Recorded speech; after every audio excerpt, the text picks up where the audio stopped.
Hey everybody, welcome to the Wombo podcast. I'm your host, Mr. Gimpy, followed along by the one, the only Chipmunk. What's up, bro?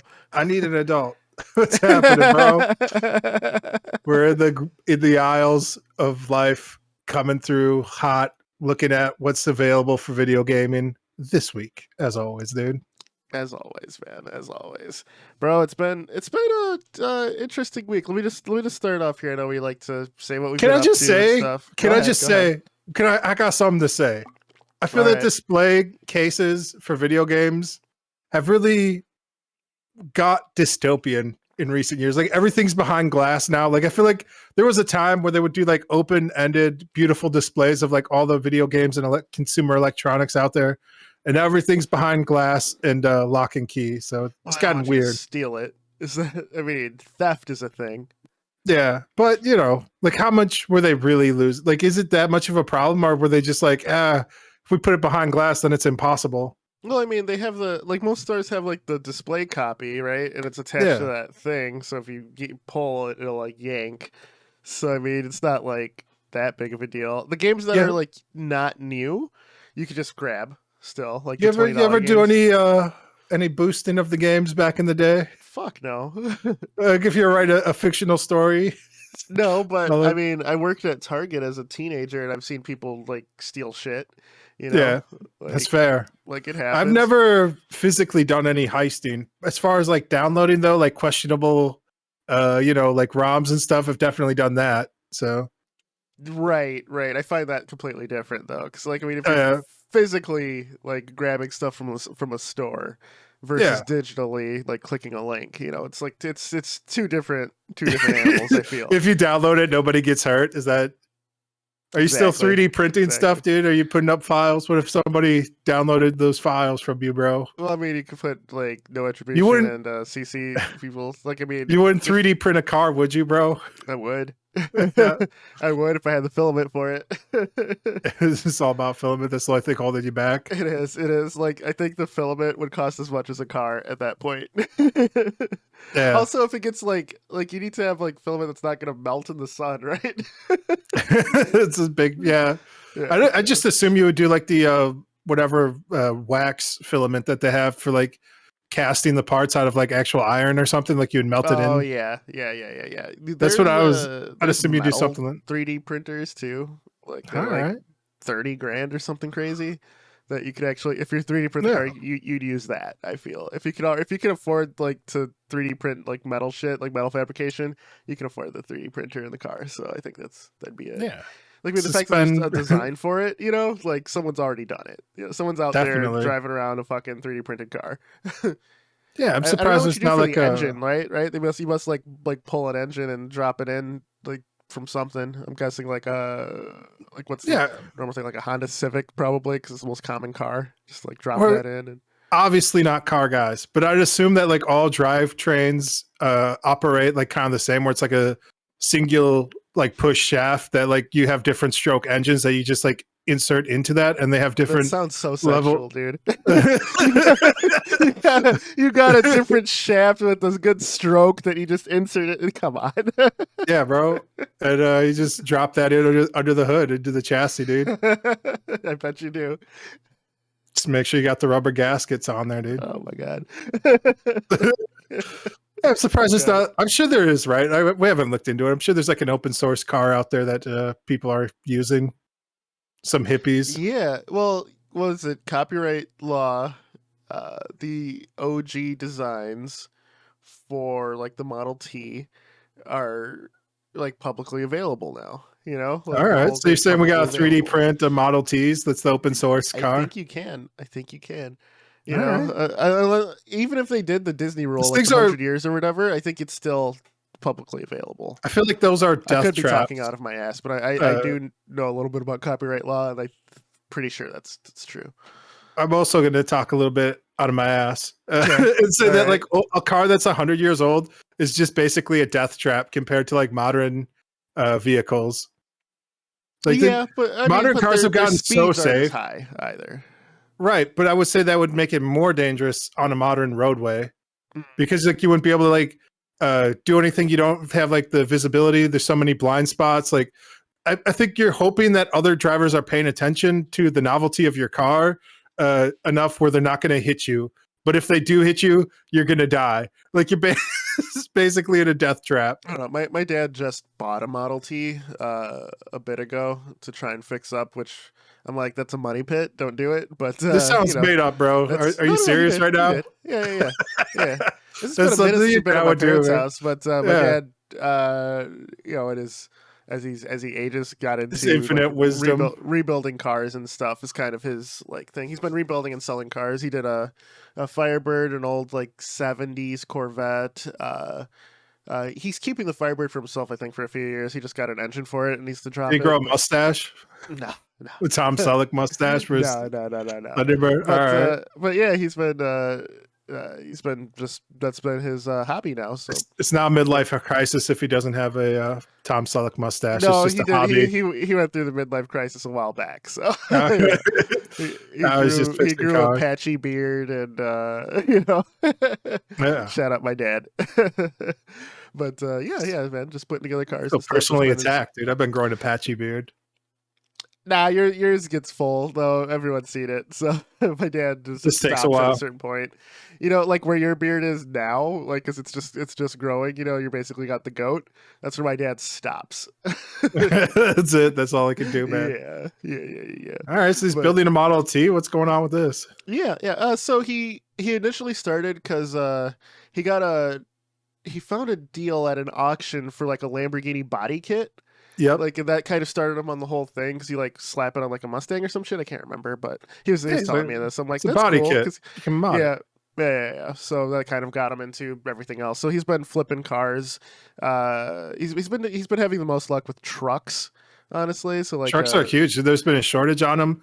You can flip a truck all day long. If you can find a truck, dude. Like a lot of Tahoes and Silverados he's been flipping, but Tahoes are a beast, dude. Those things last forever. Yeah. Now that it's summer, he just sold a BMW convertible or whatever that all it needed was like a transmission, and no one wants to deal with like German parts or whatever, so no one does it. So he found a guy who happened to deal in that, so slapped it together for him and sold it for profit. So he's my mom's probably like pissed because there's like a bunch of cars in their backyard. Yeah, man.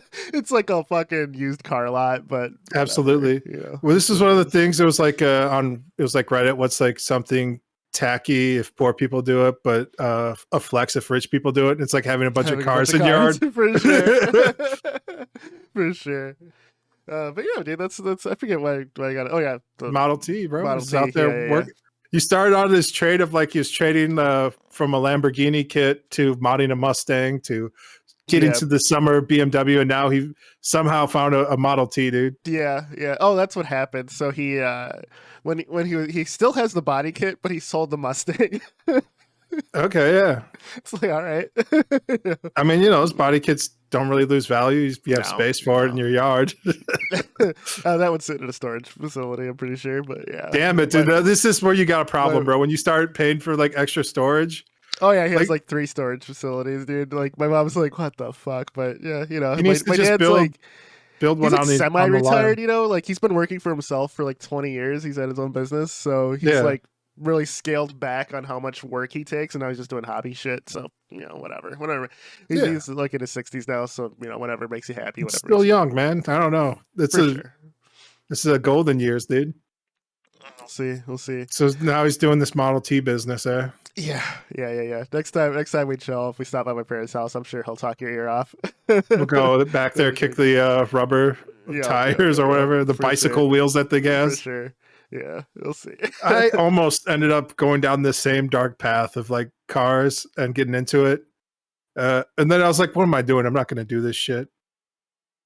Money pit or just? No, it just seemed like a lifestyle choice. Like, because it really is. Yeah. Like, because I had like at my old house, I had like a huge garage, and I was like, I could put tools in here. I know enough mechanically, and I'm smart enough where I can like read diagrams and shit. I could probably figure out most of this shit that I need. And like I had like a couple of neighbors that were like home mechanics as well, where I'm like, me and the old man around the fucking neighborhood could get like together and let's work on cars in this backyard. And then I was like, no, I'm good, dude. I'm just gonna keep playing video games, dude. I'll play Mechanic Simulator if I want to dabble in this, dude. For sure, for sure. But yeah, dude. So as far as what I've been doing, we kind of got off on a tangent there, but the stealth game has been worked on as of yesterday morning. I wanted to kind of touch on it a little bit. And maybe I don't know if you've had this issue, and maybe you will, because I believe you still have your game on the docket, right? It's just on the back burner. I got a couple games on the back burner.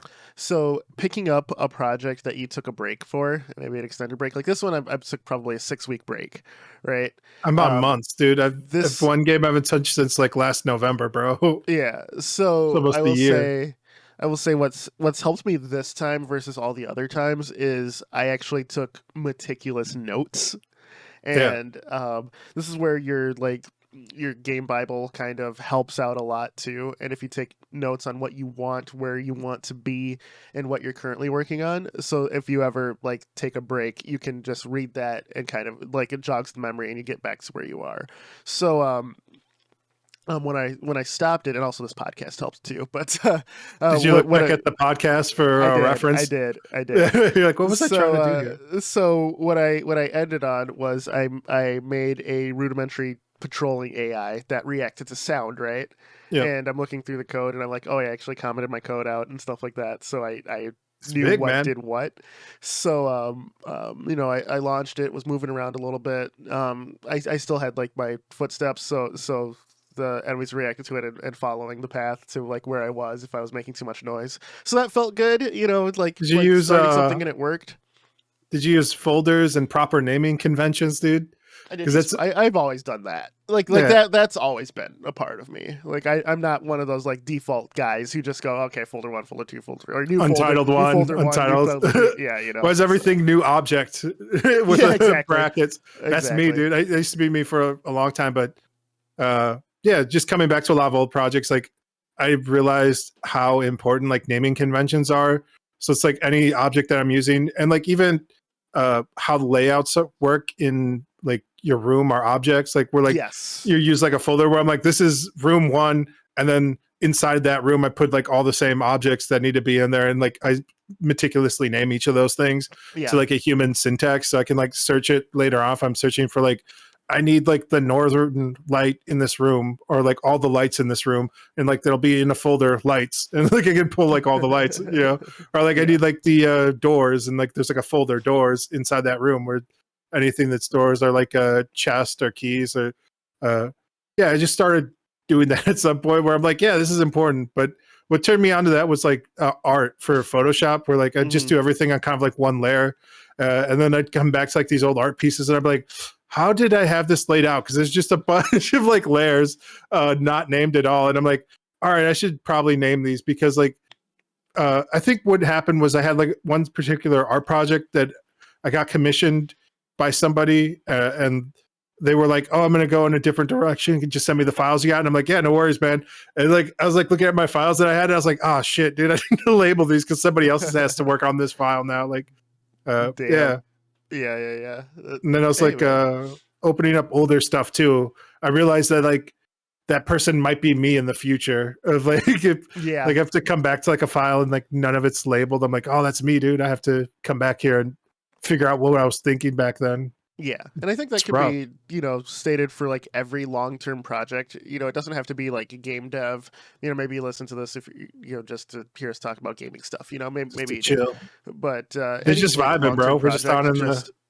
Just take notes, and then I think it's the most important thing I did for this project is I took notes at my stopping point. And how did I like I'm not some sort of like future man, this goes on. I know I'm gonna come back to this. So whenever I ended my session of working on the game, right, I just wrote a little note. I just used Google Docs for this, like my progress for the day, what I worked on, and what I plan on working on my next session. So getting into that habit has helped, and it's something that I learned like on my day job actually. So I have a pretty big project that I'm finishing up now, and doing that helps me even though I'm working on it every day, it just kind of got me into the good habit of to help remembering, just taking meticulous notes. So I think that's something that no one really talks about. Because whenever you see YouTubers who are working on video games or something, they like the ones who actually get stuff done are working on it every day, right? Or they're working on a Yeah. smaller project and it's usually like a teaching tool. It's not like I'd say like hyper hobbyists like we are at this point, right? Where Yeah. we like making it, but we it's not our number one. Like we have a life to get back to. We got other interests, things like that. But will always come back to it, and I feel like that's like a sect of people that don't get any love, from this. It's like, okay, you're working Yeah. on this, you did it every day for 6 months or whatever, like. Sometimes it's like for your own sanity, you got to take a break, and that's understandable. Just make sure you're taking notes. That's Yeah. main thing.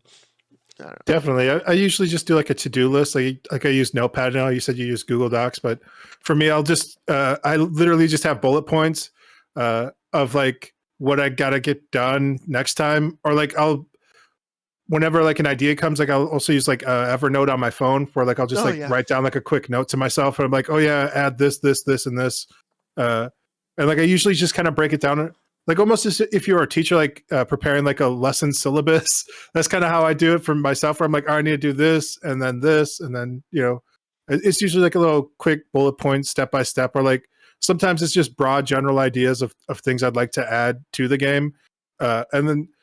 What I like to do now is like I parse it out to like almost like a wish list of things to add to the game, and then like I have like the MVP, like the minimal viable product of like this is like the bare bones, like to get the functions done, this, and this, like to have a playable game, and this usually really hard to just get like the it's not easy. Yeah, you're like, oh yeah, like because like what happens is like the things on the wish list end up like creeping into like the bare bones, but like just throw all that away. There's put that all to the wish list to like what you'll do at the end. Because you'll usually get there. Right, exactly. And I think that's the other thing. I think we've touched on this before, but I'm gonna say it again. When you're prototyping an idea, right? That prototype typically is not going to be like the first level of your game or the final product, right? You can scrap that whole fucking thing when you're done and start from scratch. Now you could probably like reuse some of the code if you liked it, like movement code, dash code, things like that, enemy AI. Like right now I consider myself in the prototype stage, right? Yeah. Once I'm done with this prototype, I'll definitely release it so people can test it out, but then I'm gonna work on the fucking actual game. Like I showed the what the school will look like I showed a room in the school prior. I've talked about what I'm doing. I have a layout that I drew out completely for the school. Just when I'm working on these systems and stuff, I just made like 3 rooms, just to make sure everything works. And then I'm gonna branch off and make the big fucking project. Is that how you work as well, or do you make everything at once? Because I found like in the projects that I've completed that I didn't work on every single day, prototyping first and then working on the big thing has exponentially made me like better at completion. That's I definitely kind of go the same route of prototyping, like for that dice game that I made, where it's like basically Pokemon with dice, minus the capture system. It's just like a Pokemon, like it's like an RPG battle system. For that, the first thing I did was like just made a blank room layout, and then I made it where I could create a dice. And I was like, all right, I can create a dice. And I was like, all right, if can I click drag and then like add it to a place where it gives me like a debug screen with like the just the raw values printed out. So then I was like, I did that, and then I was like, all right, if I can get that going, then if I basically have a random number generator.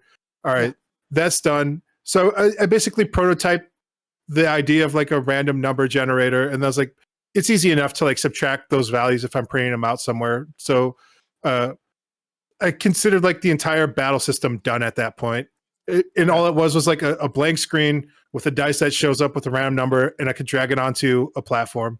And then from there, I was like, all right, the next thing I need is like a movement to get to the battles. And like I knew I was going to use like a 3 grid, like just goes infinitely or as much as I wanted. So I created like a simple grid generator, and then I created like a pretty easy movement thing where like you click on where you want to move and then it goes there. And I had problems with that in the past because I was like, all right, what do I do? Am I using like an array here? Blah, blah, blah. And I was like, let's just keep it simple, right? Just prototype it. So what I did was I like created a collision box around the main character, and like wherever that collision box is, like that's where you can move. So I just limited the movement that way. So it's like basically a 3x3 in front of them. And then like wherever that is, you can move, and it only does it one time. And then I was like, all right, so I got scene 1, scene 2, and then connect those together. Yep. So like, I kind of like you where like even now we're like the next game I've been talking about working on is like a multiplayer, Slay the Spire clone. Yes. And for that, like I've been just trying to do the minimum viable product for that. And I was like, all right, let me try and just use an inventory system. And I kind of got the basics of it working. I was like, shit, now I need to actually like try and code from here. Yeah. And so like I've just been pushing it off for like weeks now instead of working on that. I've just been like, how much do I really want to do this? I will say, like, as someone who's made an inventory system before, and I believe you have as well, right? Maybe like what helped me was I actually did it in Excel, like named everything, did columns and stuff, and then made an array in games, but I had like a visual representation in Excel. So so that helped me like a huge amount. So like all swords were like 2 and like a letter after it, stuff like that. One sec. Oh man, one sec. Yes, flag, bro. Yeah, I've definitely thought about listing things in an Excel sheet for like cards and stuff to get things done, but I think like that helps, like an Excel spreadsheet, like depending on the game, like flow charts, pen and paper, like just writing things down, drawing diagrams for whatever you're doing. What I do is I try and like start white box or gray box an environment, make the minimum viable product, and then like go from there. Like, but what you talked about earlier was like huge, just like journaling, tracking things. Like I kind of break those down into different objectives. Like I'd say like your A objectives are like the MVP, things that you need to get the game running. That should be like primary. B objectives are just like value added things like to your gameplay, your core gameplay loops or mechanics or things you'd add there. Yeah. And then like C objectives are like nice to have things. It's usually like flavor text, graphics, or like maybe like a special ability or something you add in. These usually come in like your polish phase, like at the end, the last 10%, which takes as long as the last 90%. But yeah, I think journaling's huge. You should have like a to-do journal, what needs to be done, what got done, and then maybe like a debriefing journal, like what went well, and then what could you do better, like at the end of the week. Like debriefing, like it should take a long time the first week you do it, but then after that, it's just kind of like maintenance of like, all right, just more of the same, and like what more you got done, what could you do better, like in your processes and stuff. Like, right. It's a constant flow changing thing, bro. Like, it is, man. It is. But yeah. Just going back to it, like, so far this project has been the one where I've been most organized and most prepared for things like extended breaks. So it's a good thing for the project. I feel that it will get done, or you're making progress there. It's like a lot of projects are stop start, especially in the hobbyist indie devs kind of thing. It's like, oh, I did this, what do you have, is the game done? Nah, it's just right here. That's like a lot of it, which I mean we know how that happens, we know what it is, but I'm excited about it. I'm still excited about the project. So have you ever had it where you're working on something and then like midway through you're just like, nah, you just scrap it? I mean, that's kind of where I was at with the inventory system, where I was like, I gotta like start, because I know like Unity has object scripting language specifically for adding like a ton of nonsense in from like an Excel spreadsheet, and I'm like, I should probably go just code that and like start over at like C#. And so I was like, damn, that's kind of like what sidetracked me here for a couple of weeks on that, where I was just like, nah, I need to do this from the ground up and just do it right. And I've just been postponing that because I know how much longer that takes, like it's, and like another part of it is like learning new systems and stuff, where I'm just like, anything to like just push that off, the pain of like doing things, it's just tedious. Like that's the problem. It's like, it's not, none of it is difficult. It's just like very time consuming, very like repetitive task, especially if you have a ton of like cards that you have to make. It's like, even if like I put all that into a spreadsheet, that's going to take a long ass time. Like, and there's no real payoff, right? Like it's a huge scaling problem. But like if you have your fundamental system right, like it's just plugging all those values in at whatever pain point that's going to be. It could be a spreadsheet, it could be like a list, it could be an array, however you're programming that in. It could be, your scriptable objects or whatever, but like you're still going to have to, at the end of the day, type up, 700-800 objects or whatever. Like, yeah. And then comes the fun part for your project in particular. Balance. Yeah, I got to figure out balance. I was asking people if they know how to run like a Monte Carlo simulation. Like, I'm like, God damn. I'm like, I don't want to learn how to do this. This is bullshit. Yeah. But I mean, it seems like a very fun project, and also it's one of those projects where you and I have dabbled in net play, but we've never completed a game with net play. I think it's been retroactively added to games, but not made from the ground up with it in mind. So I'm really, really excited for this. I hope we get further on the project. I was already like thinking about like specific problems, and then I just kind of borrow from like how other people do it. Because like one of the things I was worried about for like the battle system was like, how would I deal with turns? And then I just like realized, oh yeah, I'll just use a timer like Hearthstone does, and then like everything's timed out and it just executes within it. So the server will have a clock, and like that'll be like what's based there. So I don't know. There's already like me thinking about like future problems that haven't even shown up yet, and I'm just like, how am I going to deal with this? So yeah. Do you keep that in a journal as well? No, but it's like always running in the back of my mind, which is probably worse than if I just like put it down on paper somewhere of like, like just get it out, like oh, things to worry about later, like timing and battle turns for sure in your turn-based system, but yeah. There's another. I just thought of this, and I wanted to get on to the next topic, but I'm gonna put this on right now. When I'm making a game, especially working by myself, a lot of my games were done with my brother-in-law, and usually it's us talking back and forth.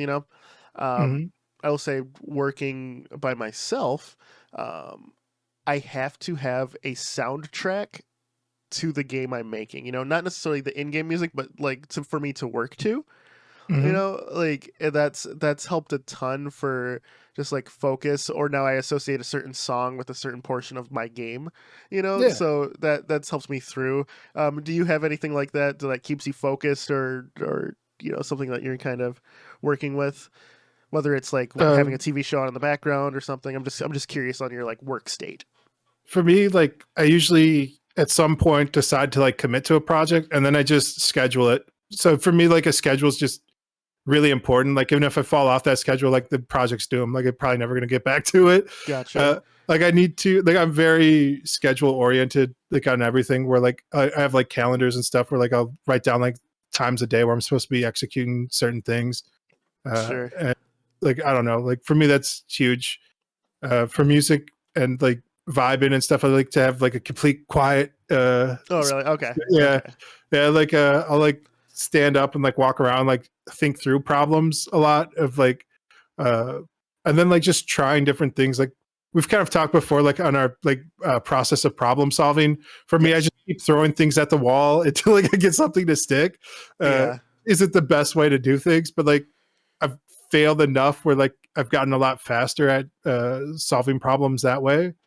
And then, again, it's probably not the best. Like I'll try maybe for like 2 or 3 hours to like figure something out by myself, then go look for a solution online for like maybe an hour or two, and then like come back to it and like try and solve it myself if I couldn't find it online again. Usually like just reading out other people like figured things out helps, but and then it usually takes like a day or two doing like problem solving that way, which it is what it is. I'd say that like solo deving, one of the things, like when you do need to do problem solving, you need to find ways to do that. I think like knowing Professor, knowing like my brother-in-law Sir Solace, like I can if it gets to the point where I just need to talk to someone and talk out the problem, that helps. I have you guys to like bounce off of, and not everyone has that, So I mean, I know on our problem solving pod we said, oh yeah, you utilize your sources like Twitter, Reddit, things like that, where you can kind of interact with the community, which is huge.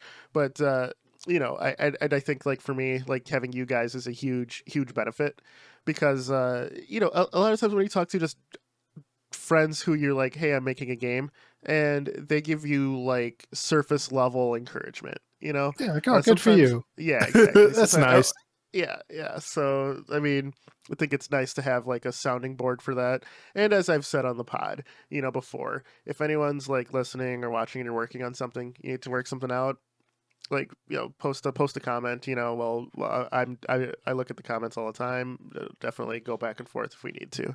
Like I think the end of the day we just want people to keep making games. Like if it, Yeah. whether it's not us, whether it's you guys, like game creation's amazing, and just got to keep doing it. Sometimes you need outside influence to push you through. Yeah, it definitely helps. And it's just about making progress and trying to build that consistency into it. Like, you're gonna run into problems. You're gonna have like dead ends, but like, and then like sometimes you just gotta give up on stuff. Like you said, man. Sometimes you just hit things and like, all right, I'm done with this. Like, and like that's okay, man. Like it's okay to like walk away from stuff, especially like it's a lot of your free time and stuff. But and then I would also say like as part of like just the tracking progress and like different objectives, like for C-level objectives, those are things that are nice to have, but Yeah, you can also delegate that out to other people, right? There's nothing wrong with like going to like buy music or sound effects or like graphics. Like it's things that you aren't necessarily passionate about, or you could just pick up like at some point you have to do like your time value time analysis. Where about it's like, yeah, yeah, where it's like, do I want to spend like 3 weeks working on one character? Like maybe if it's the main character, but now you have like 50 other characters in your game you have to make. Like for this card game, like I want to do a lot of the art for it, and like I know that's going to take up the majority of my time. Besides, like the creating process, like the bulk of the time is just going to be building a way to make it, and then like I'm already just bummed doing that, so I've been pushing it away. I'm like, I don't want. yeah. Like, there's different pain points, and like for me, like I know like a thing I would look forward to the most would be like working on the art, but like I can't even get to the thing I want to do until I do like the boring stuff that I don't want to do. So it's a Yeah, constant battle you're in, I get that. I get that. Yeah, man. So yeah, just I'm happy to update the pod on it. Like I said, one of the Yeah, reasons for this pod for me is to have a record of what I'm working on to kind of force myself to continually work on it. And I yeah. think it's helping. Onto the top, like just greater gaming topics that I did want to get into today. Sony's State of Play happened a few days ago at the time of this recording, and Oh, a couple of games were announced. The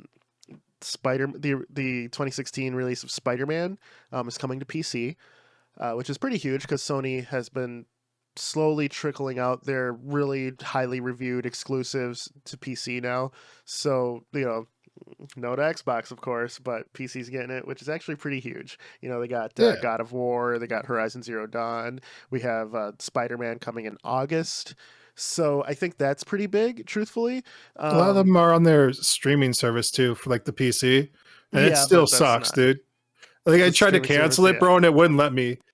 Like, I like hit the cancel button, and it just gave me like an error page, and I was like, "Yeah, all right, whatever. I'll deal with this later." And then like, I left, dude. They basically robbed me That's because their hilarious. their online service is so bad right now. But yeah, damn you, You are Sony. you are not the bastion of hope when it comes to streaming games online. Yeah, dude. I was just like, Uh, this is. but I don't know. I haven't but been yeah, using yeah, it. And I was just like, oh yeah, I still have that Sony thing. I should probably cancel that. It's been like over a year. yeah, Like I played the few games on it that I really wanted. Some of the games on there, like you said, like Zero Horizon and stuff. I was like, damn, those actually look kind of fun. But they also have them on PC now, and I'd rather just play it on my new laptop instead of like this janky yeah. 720p streaming service that they Right, have. right, right, right, right. And so I was like, yeah, all right, I'm just gonna cancel this and buy like the two games I really want to play. And then it wouldn't let me cancel, and I was like, damn it, Sony. So Stole this your has been money. my experience. I haven't tried again. I'm sure if I try again, it'll be fine. Right, right. It'll probably be fine. What else was announced? Oh, Final Fantasy 16 was announced. I don't know if it'll be exclusive. I'm assuming that it's going to be cross-platform release as they've been in recent years. Outside, of course, Final Fantasy 7, which I- which also came out on PC, right? So, or Yeah, it's rumored to be coming. I can't remember, but I don't think it did. I don't know. I think there's. I know It's the just other rumor. one came out. Did Anyway. Whatever. No, I don't think it did. I don't know. Anyway, I think it's still rumor. I'm getting rumor and Did they fact mixed remake up in my Final head. Fantasy 1 yet? Did that drop? After we made fun of it? Chaos. Yeah, that Chaos. dropped. Yeah, that dropped. That dropped. How was that, man? I bought it. I haven't played it yet because it's co-op, and I Oh, was like, wow. "Oh, this would actually be really fun to co-op through, right?" So I'll let you Yeah. know. I'll let you know. I convinced two Chaos. other buddies to buy it. Just we're on different wavelengths right now when it comes to timing for Yep. like games because like there's a 3-hour time difference, you know. So like when they're up, I'm asleep, and vice versa. So we'll figure it out. But I actually heard the gameplay was super fun. So All right. I'm looking forward to fighting Chaos. Chaos. Other non-news news. We talked last week a bit about like Amazon online gaming service, and we're like, what the hell's going on with that? Yeah. And I happened to be looking at like tablets over on the Amazons. They have like a whole Luna gaming streaming service, like Ubisoft shit on there. They have like a bunch of retro games for like Sonic and shit's on there. They have like a bunch of weird old Sega games on there for like your TV. You don't listen to me, do you? Not at all, bro. I tuned you out completely. I think we touched on it. But go ahead. No, we touched on it, but like I hadn't seen the catalog, and like after like going through the catalog, they have like the hell's it, the Far Cry's on there and shit. So Yeah, I don't know. Yeah, Destiny 2 was a big get for them. Yeah. So their big hits are still pretty trash, dude. Like honestly, when we did our streaming episode, we went over this in the catalog. Did we? That sounds right. When was the streaming episode, bro? You act like this was like yesterday. Probably like a year ago. Yeah. Oh, you don't recall like the games Amazon streaming service offered a year ago we talked about? My bad. I remember. I don't, bro. I don't. You know, I listened to you, but I don't remember things you said a year ago. I'll be honest. Gotcha. I'm hurt. I'm gonna be honest. I don't know. I happened to like fumble into it based on our conversation last week, and I was like, "Oh yeah, they still have games here. They're still trying to do that, huh?" Yeah. I thought that was cute. Failing, but is it failing? Like again, I think they just kind of look at it as like a value add to like their bigger streaming service that they're they not offer. adding anything else. Like their last, there's no big new acquisition. You know, right? But like there's nothing to acquisition. Do like everything's bought up or owned, or they're happy where they are. I meant purely for streaming though. Like Stadia is still getting games signed up for it, which is crazy. Bloodlines 2 will be on Stadia. Did they kill Stadia, like the physical product? Yes, in theory, but you can still pre-order and get it. Like, right. Like I don't know. Google is the absolute worst when it comes to maintaining their physical hardware. Yeah. Outside of the Pixel, which I am a Pixel owner, they've been trash at everything else they've offered to people, which is like even like Google Glass shit like that. Like I'm always like on the fence on getting a Google product.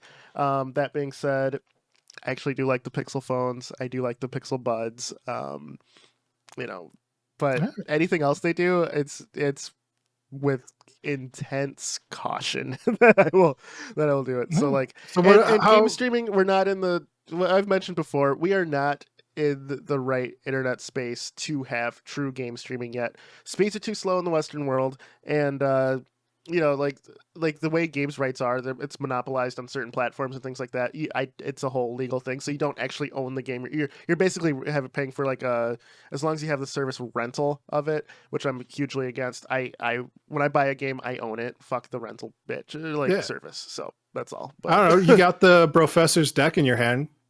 I did. Yeah. What'd you think about that, bro? The Steam Deck. The Steam Deck was really nice, dude. You talking about the streaming service and stuff? Does that kind of bridge the gap of because that's actually it's all local. It's all local. Yeah, it's not streaming. It has the ability to stream, doesn't it? Or well, I mean, everything does because of Steam Link. If it has a screen, all right, yeah. Yeah, I mean, everything does. Like my Android phone can stream a Steam game, but that's not the point. The Steam Deck's big thing is it's local. I'm hoping, so I have a vacation planned in July, early July. I'm hoping that my Steam Deck gets here before then, so I can use that on the plane. So get a little deck envy. Are you just trying to make this a sexual reference? Like, I'm No, dude, I'm just asking about you had Professor's deck in your hands. You got a little deck. No, bro. Like, are you sure? Are you Yeah, sure? no, You're going that I'm way. sure, bro. You're going that way. No. It's You turned into everything weird, no, dude. dude, you are literally sipping some questionable things from that mug, and the content of this pod has gotten more and more sexually overt. But Did you taste the deck? Does it have a weird?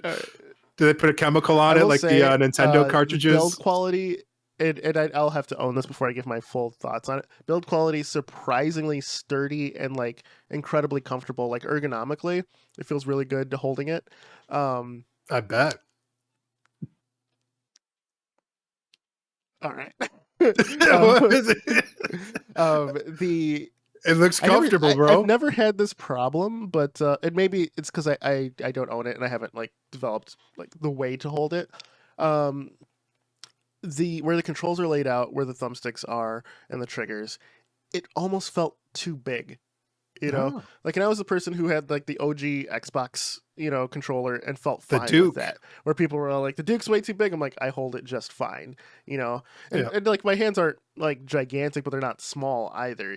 Like I have larger hands than a lot of people, but all right, I felt that the Steam Deck's controller was too big. I played Rocket League on it, and I'm very, very into Rocket League, so I'm very susceptible to a lot of like comfort and frame rates and things like that. Frame rate's fucking phenomenal. Latency fucking great. Like I'm floored by how well the Steam Deck runs everything I've seen the professor throw at it. So that great value add. It's like if you have a Steam Deck and a Switch, you probably don't need anything else, honestly. Especially if you're playing casual, you don't need anything else. Bad news with the Steam Deck though is that the dock has been delayed indefinitely due to supply issues with like what they were doing, and they're citing the pandemic as a reason. So I fully expect a third party to come out with a docking solution. So we'll see about that. Truthfully, I'm see how it all plays out. I will say I'm not surprised because the dock it was supposed to launch with the product. It did not. It's like 6 months later. Now it's indefinite. So who knows when the fuck it'll launch, but at least we're getting the handheld. And it's just USB-C, so there's already USB-C to display adapters anyway, so you could probably like make your own shit, So like a TV dock or something, or what are you doing with this thing? Yeah, it's supposed to work like this. You have a Switch, right? Or you've seen the Switch? I've only used the Professor's, and he had the. I've only gotten the Professor's. Go ahead. In my hands. It's not his deck. No, you had his deck in your hands, bro. Yeah. I haven't touched his deck though. No. Yeah, are you thinking about it? No, I'm good. Dreaming about it would be nice if he brought it over. I wouldn't mind trying it. You wouldn't mind trying the deck? No, I'd take it. If you brought it into your home, laid it carefully in your hands. Yeah, gently. I wouldn't mind caressing that deck. All right. Trying it out, seeing what it's all about, what all the hoopla's about. I will say the vibration for it seems very weak, but I don't know if it was just professor settings or something like that. But it could have like a bigger vibration motor, for when you. I could see that. I turn all that stuff down personally. Like I don't like it on anything. Like even like my phone and stuff. I'm like, I don't need this thing shaking my electronics violently. Like if I set it down, like I need that. You need that feedback. I do.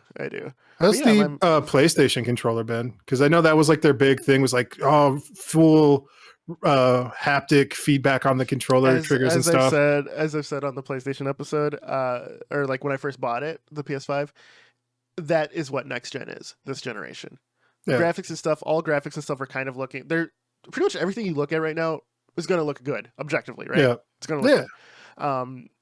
We're in the future. It's awesome. The PlayStation 5 controller is what next gen is right now, and that's the gold standard. Yep, 100%. And so this was like a weak limp vibration compared to that. It was like you weren't feeling it. You're like, dang. Yeah, exactly. And so I mean, like I said, when I get one, I'll tweak it and stuff. One thing that's confirmed with the Steam Deck though, that was pretty awesome. Remember we talked about it was rumor. VR was supported on it, right? It's not officially supported, but ALVR works on the Steam Deck, so you can just like strap that shit in your pocket, have your Oculus Quest on, and just fucking play VR games, man. So that's exciting. I am going to try it with like the Vive. because I have my like the stuff that you plug in and stuff. See if I can get like an adapter switch or something like that to display port to USB-C to see if I can get like the Vive working on it. That'd be pretty sick. I sent you and the professor those builds of the Unity demos for like HDRP and stuff. Like I made like a Google Drive of that. Yep. I wonder if you could get those running on there because those are just like EXEs. Yeah, you probably could. I mean, it'd have to use a Proton layers, but yeah, you probably could. I don't see why you couldn't. Unity itself has a Proton layer, so we'll see. We'll see. But yeah, is it running like Windows stuff or is it all Linux? It's its own operating system. It's all Linux. All right, so maybe I should make like a Linux build of all this stuff for you guys. Yep. It'll be interesting.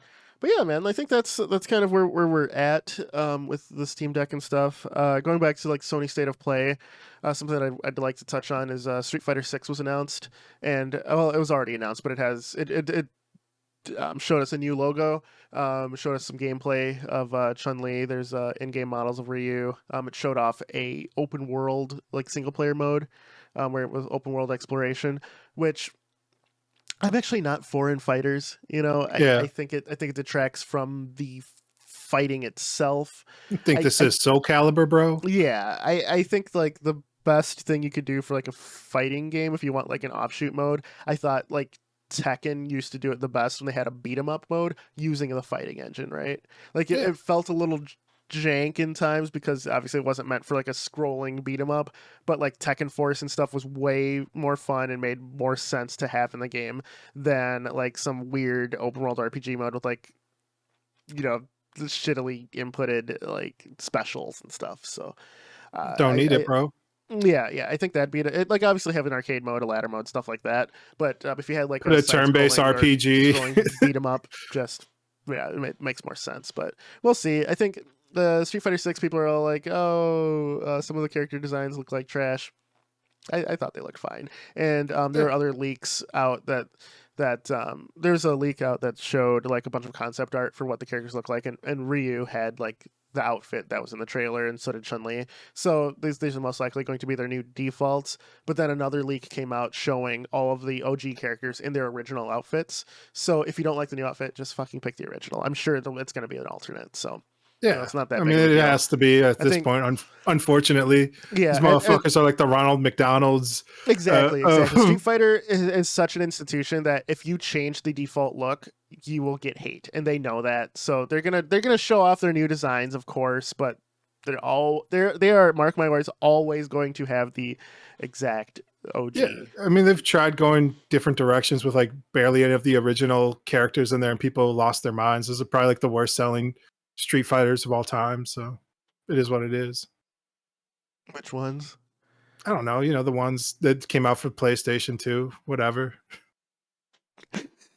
I'm not huge into Street Fighter. I know they've had like a few where like they had like a bunch of, they added basically like a whole new roster of characters, and people just like flip their shit. They're just like, this isn't Street Fighter anymore. That was the first release of Street Fighter 3. They only had Ken and Ryu, and then they added like Chun-Li and stuff later with Third Strike and stuff. But that game is remembered fondly now. But you're right, on release at the time, dude, the people have lost their shit. Dude. On release, yes, but people like Street Fighter's dead. Street Fighter will never die. But yeah, I'm hoping said Street Fighter was dead before the PlayStation 3 came out, right? With the hot new take on it with all the 3D stuff. They're like, oh, it can't go 3D. Well, yeah, but then Street Fighter 4 came out and showed everyone that it's still awesome. Street Fighter 4 came out broken, bro. Street Fighter 4 came out on the PS3 and Xbox 360, and it single-handedly revived the fighting genre. So, we're getting off topic. But yeah, that was the other big announcement. Just to kind of wrap up today's episode, I have to say that one of our things we said, where we're kind of who like was the it that said that the characters don't matter? Was that Marvel versus Capcom, where they're like Marvel versus Capcom Infinite? Yeah. People don't care about the characters; they just care about the fighting types. So here's what happened with that. You're gonna get me on another tangent, but I'll go real quick because I'm just saying like how important the characters actually are. Because like I feel like people are like, oh, whatever, you can just throw in palette swaps, and nobody really cares about like if Ken or Ryu or Chun-Li's in the damn game. They're not characters. Yeah. No. Yeah. So the game director came out and said that. So he said that as a way of trying to control trying to get out in front of the PR because they're like Spin we don't have Doctor Doom in this. We can't. They couldn't. Marvel vs. Capcom Infinite was fucked from the beginning. It's a licensing nightmare because Marvel would not let them use characters that were not in the MCU. So no Wolverine, no Doctor Doom. You had to use. They swapped these characters with other characters to give them similar moves. Like Captain Marvel had some stuff. Doctor Strange had some stuff. Doctor Doom had. It's like why though? Why though? So that game was fucking doomed from the start. And I actually don't think that there will be another Marvel versus Capcom game that will have the same roster of characters that we had in MVC2 or even MVC3, nor will it have the staying power because Disney is notoriously fickle with how they license their things and how they're much pulling license left and right. Yeah. So the golden age of crossovers, like the MVC kind of stuff, is done. I feel, but I feel like there'll probably be another one that leads way to SNK versus Capcom again. Or Capcom versus SNK 3, which they had a Tekken one, didn't they? That was all right.